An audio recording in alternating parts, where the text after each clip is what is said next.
for making the effort, taking the time to come join us here today in Dallas.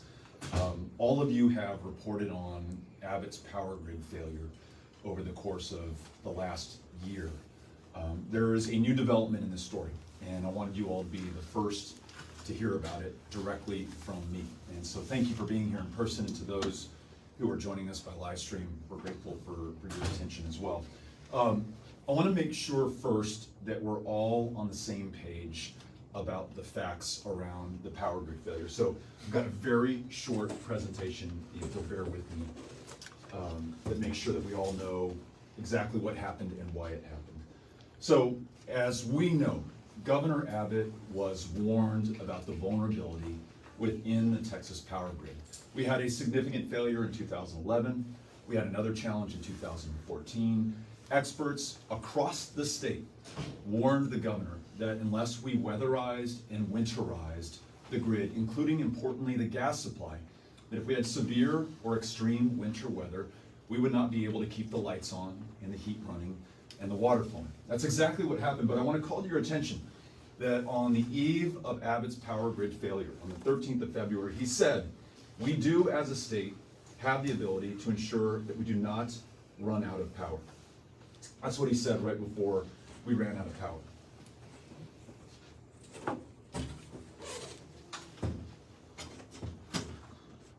Hundreds of Texans lost their lives. I think the official state estimate is just under 300. We've seen other estimates as high as 701, over 1,000. We may never know, except we are certain that hundreds of Texans lost their lives. We also saw a new estimate actually reported by the Texas Tribune that total economic losses to the state of Texas because of the power grid failure totaled more than $300 billion.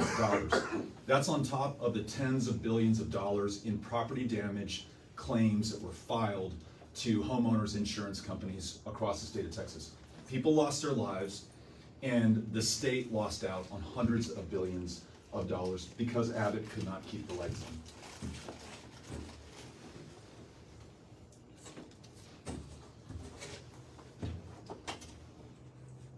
While Texans froze to death, energy corporations made billions of dollars. And I want to make clear, this is really important for what I'm about to tell you. They did so illegally.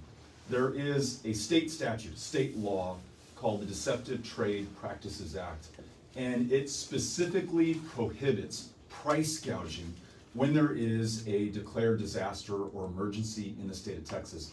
And specifically cited in the code is fuel. You're not allowed to charge exorbitant rates for the fuel that literally ensures that we can stay alive when there's an emergency or disaster in the state of Texas. These gas sellers made $11 billion in profits over the course of just 5 days in February. And again, I want to make clear, they did so illegally. Ron Nirenberg, who's the mayor of San Antonio, Texas, has called this the most massive wealth transfer in Texas history. Because as you all probably know, they were charging these gas company CEOs 200 times the normal price of gas when we had that extreme weather last February. It would be like if you went to the gas station and were trying to fill up your truck, you would be paying $425 per gallon. That's exactly what these companies did to the people of Texas.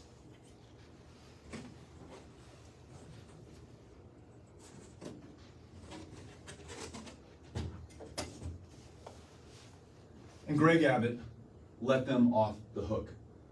Texas natural gas providers aren't facing weatherization requirements. That's in one news report. Another, the loophole created by the legislature and the governor allows natural gas companies to effectively pick and choose what technology and equipment they want to use to upgrade to handle the cold weather. And furthermore, there was no effort made by the governor to get the $11 billion in illegal windfall profits back for the people of Texas. And I'll show you what that did to all of us.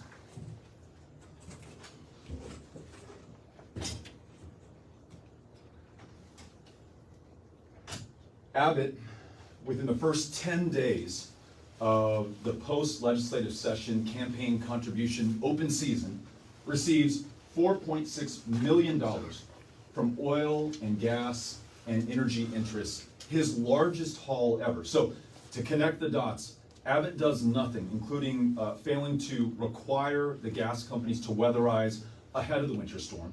The winter storm happens, it kills hundreds of people, it costs us more than $300 billion, and he requires them to do nothing and does not get those illegal profits back. They turn around and give him $4.6 million in campaign contributions within the first 10 days of the open season of political donations. For some energy experts, this is a quote from the Texas Tribune, for some energy experts, the increase in donations for the officials at the close of the session looks like a reward for not passing more stringent regulations. It's not Beto O'Rourke saying that. That is reported in the Texas Tribune.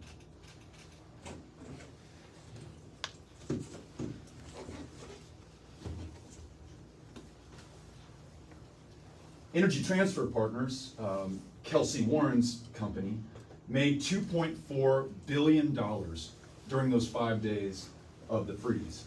And this is the Houston Chronicle headline, "We froze and Abbott got paid. $1 million from the billionaire profiteer of Texas's deadly storm." A $1 million campaign check with Abbott's name on it. So again, Kelsey Warren's company made extraordinary windfall profits, $2.4 billion, far more than they'd ever made, probably ever dreamed of making before. He turns around and as soon as he is able to, writes a $1 million campaign contribution check to Greg Abbott.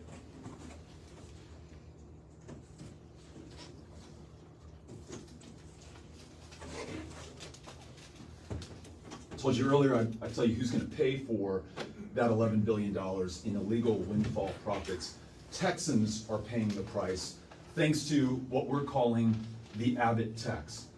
On average, this is reported by ABC 13, residents are paying 32% more, or $45 more every month, not including any fees, to pay for last year's freeze. That's every Texas ratepayer. Texans, Bloomberg reports, will pay for decades. It's not this month, it's not just next month, it's not this year, for decades, as the crisis taxes billions of dollars onto bills. And despite losing power for days, Texans will pay higher power bills. That's from Texas Monthly. So though Texans did nothing at all to cause this, Texans are going to have to pay the price.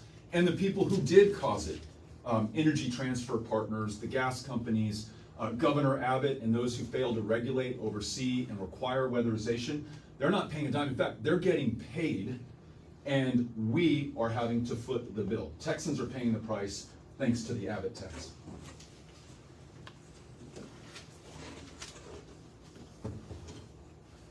When we connect the dots and follow the money, we see that Greg Abbott has put profits over people.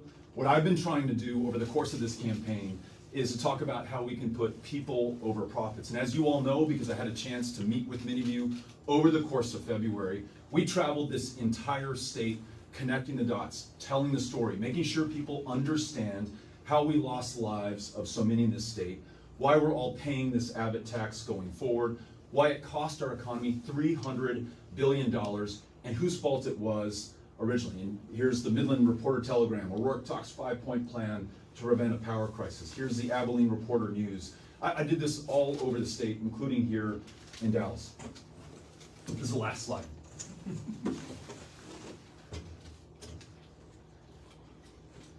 This was recently reported, everyone in this room has reported this. Former ERCOT CEO says he was following Governor Abbott's order when keeping prices at max capacity during February 2021 winter storm.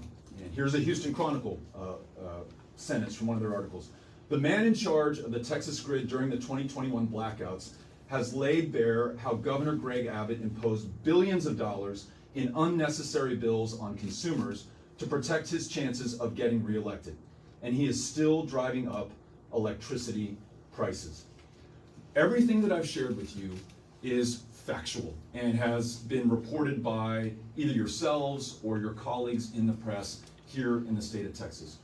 All I have done today, and all I have done over the course of the campaign, is to share these facts with the electorate that will decide the outcome of this next election. I want to make sure that there is justice for those who were killed effectively by this governor. I want to make sure that there's justice for the ratepayer who is now forced to foot the bill for these illegal windfall profits made by the gas companies and Energy Transfer Partners and others here in the state of Texas. And I want to make sure that we make this right for all involved. Now, this is what I want to share with you. This is the new development in this story. For doing this, I have been directly threatened by Kelsey Warren of Energy Transfer Partners. As I was meeting with you all over the course of February, I began to get letters from Kelsey Warren's attorney telling me that I had to back off this story. I had to stop connecting the dots or else there would be consequences. I chose not to back down. I want to make sure that I continue to fight for the people of Texas. Well, I want to tell you that in just this last week, we have now learned that he is following through on his threat, and he is going to try to take me to court, use his billions of dollars to try to shut me down and shut us up from telling the story of what happened to the people of Texas. He's trying to stop me from fighting for the people of Texas. And just as we did before, we are not backing down right now. But I want you to know that this is happening. That not only is he trying to influence the political process through the campaign donations that he's making, not only did he make illegal windfall profits off the suffering, misery, and death of our fellow Texans, he's now trying to shut us down in the courts through a frivolous lawsuit. And I wanted to make sure that you heard that directly from me here first. And with that, I want to make sure I have the chance to answer your questions. Thank you all for being here today. Chris, do you want to help us lead the conversation? Absolutely. Thanks, Beto. We'll start with Romer at the Morning News. I'm gonna pass. Sure. Ellie? Yeah, if I could circle back, but related to this, has anything been filed? Kind of what are the claims that are being made? Can you elaborate a little bit on what that litigation was? There's a lawsuit that has been filed. Of course, you all are able to read the suit, but we feel very, very good about, obviously, the facts underlying the things that I've been saying along the way, the exact same things that I just said in front of you here today. We'll continue to do that. We understand why Mr. Warren would be concerned, why Greg Abbott is concerned. As soon as the people of Texas understand the truth, they're going to want to make sure that there is accountability and consequences. We're looking forward to being able to continue to share this story, whether it's in a courtroom or whether it's in the court of public opinion. We're going to make sure that the people of Texas have the facts. So, where was the lawsuit filed, and what does it require? What does it seek to do specifically?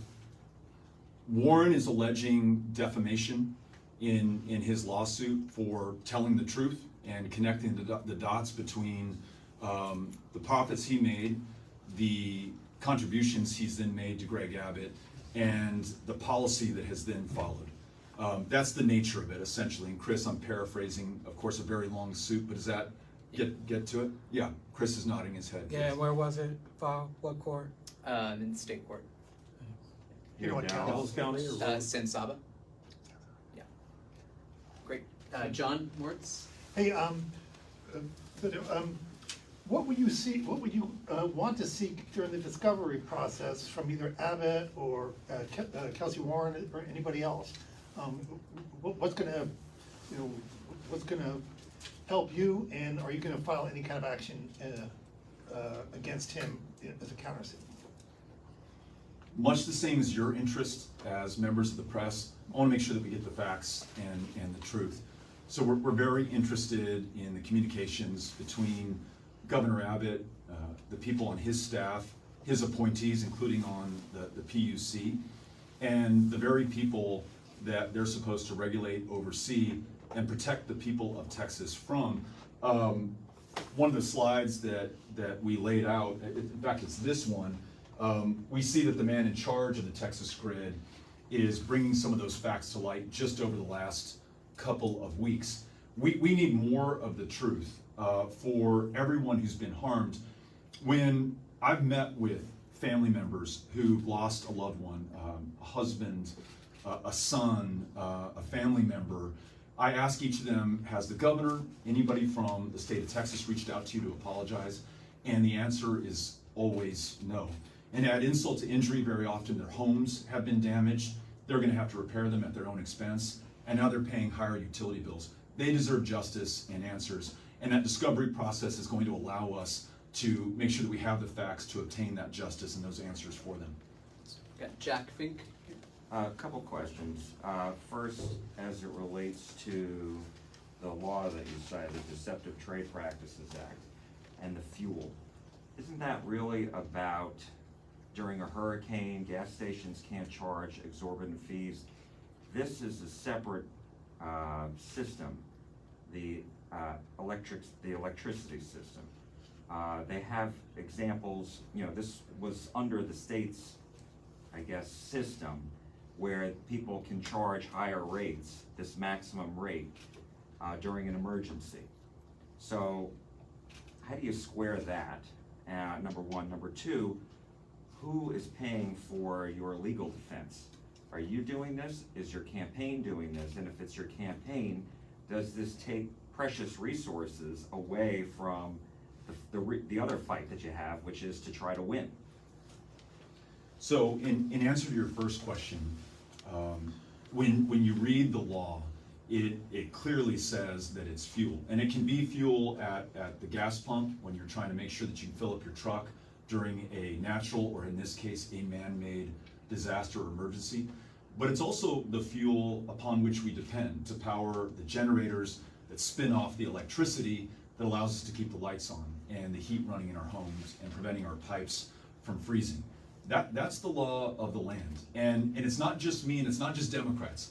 There are also some Republicans out there who want to make sure that we get these ill-gotten, illegal profits back and return them to the ratepayer and the people of Texas, who did nothing to cause this, but have borne the brunt of the consequences. As governor, I'm going to make sure that we do that.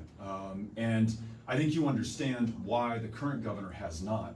He's literally on the leash from these power company CEOs and other corporations who are literally paying him by the millions of dollars not to regulate their industry, weatherize their part of the grid, or return their illegal profits. To your second question, it will be the campaign and the people who donate to this campaign who will make sure that we have the resources to successfully fight this lawsuit.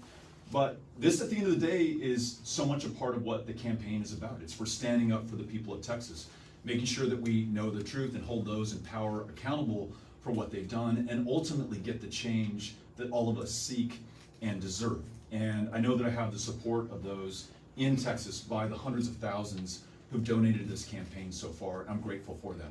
We've got Jason. Yeah, Congressman, a couple questions. One to follow up to Jack's question. Can your campaign afford to do this, first of all? And secondly, have you taken any contributions from the energy industry at all? To your second question, I don't know, honestly.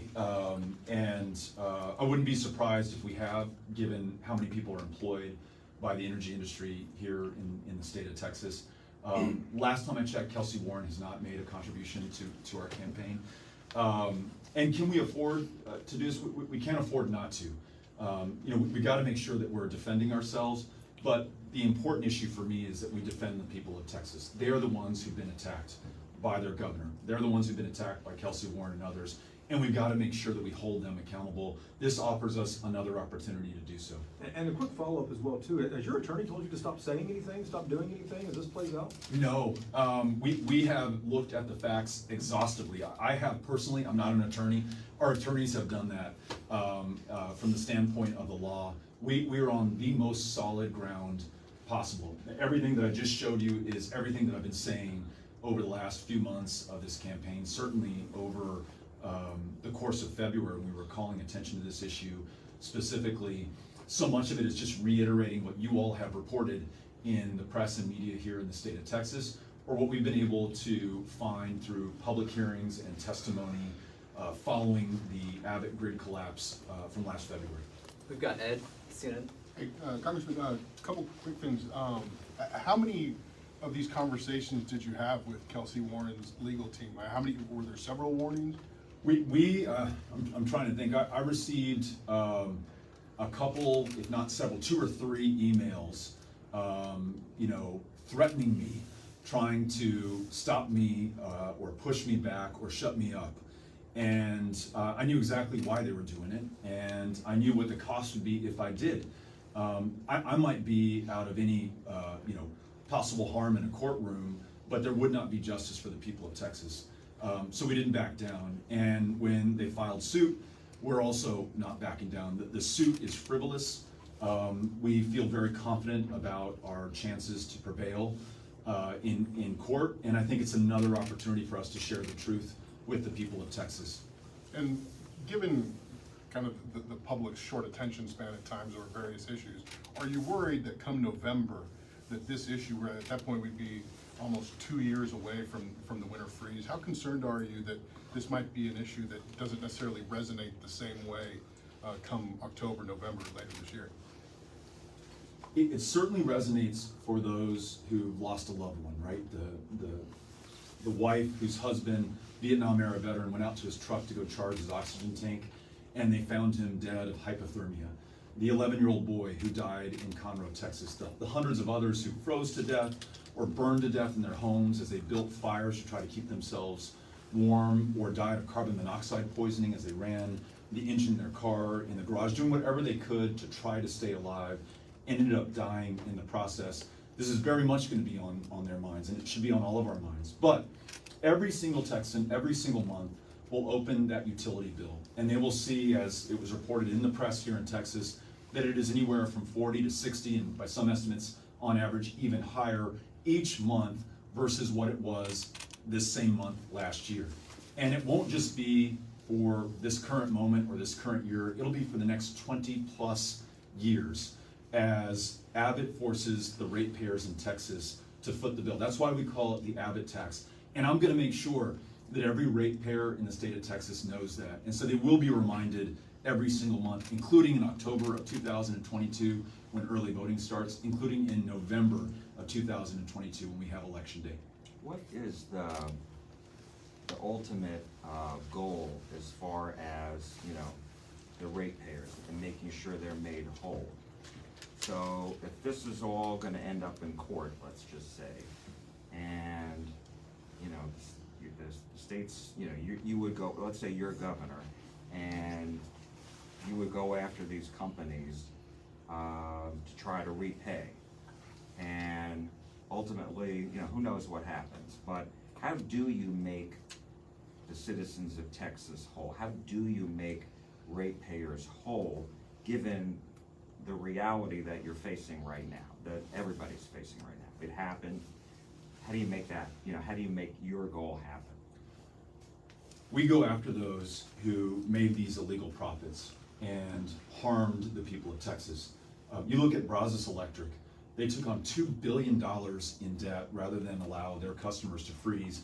They're now in bankruptcy proceedings right now.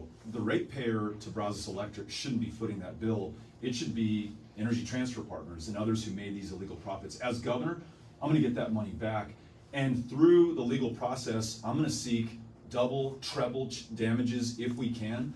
I'm gonna make sure that we truly make the ratepayer in the state of Texas whole. And I'm also gonna make sure that we do justice to those whose family members lost their lives, or to those who lost property through property damage. I've visited with countless Texans, including in Southeast Texas, whose homes were damaged and flooded during Harvey in 2017, and then whose homes were flooded and damaged again due to Abbott's grid failure in 2021. I want to make sure that they are whole as well. That's justice, and that's what we owe one another. And it's not for Democrats or Republicans, it's for any Texan who was harmed in this. We certainly don't want Texans footing the bill and paying that higher Abbott tax every month. And as governor, I'm gonna make sure that we do what it takes to right that. Can you make public those emails that you referenced where you were threatened by agents or Kelsey himself? Yeah, let me through due diligence, talk to my attorney, make sure that's okay, and then be very happy if they say it's all right to share that with you all. You think that'll happen today? We can check. We'll try, we'll try. Is the lawsuit definitely filed already? Yes. We know? Yes, Oh, it is? Okay. I think so. So you guys have We're talking copy to a of bunch it? of non-attorneys here right now, but yes, it is. So you all, it should be a matter of public You've not record. been served though, have you? They attempted to serve me. They then reached out to our attorneys And I think that's how we were noticed. Congressman, what do you expect this to cost the campaign when you're going against a plaintiff who has deep pockets and can drag this out for as long as he wants?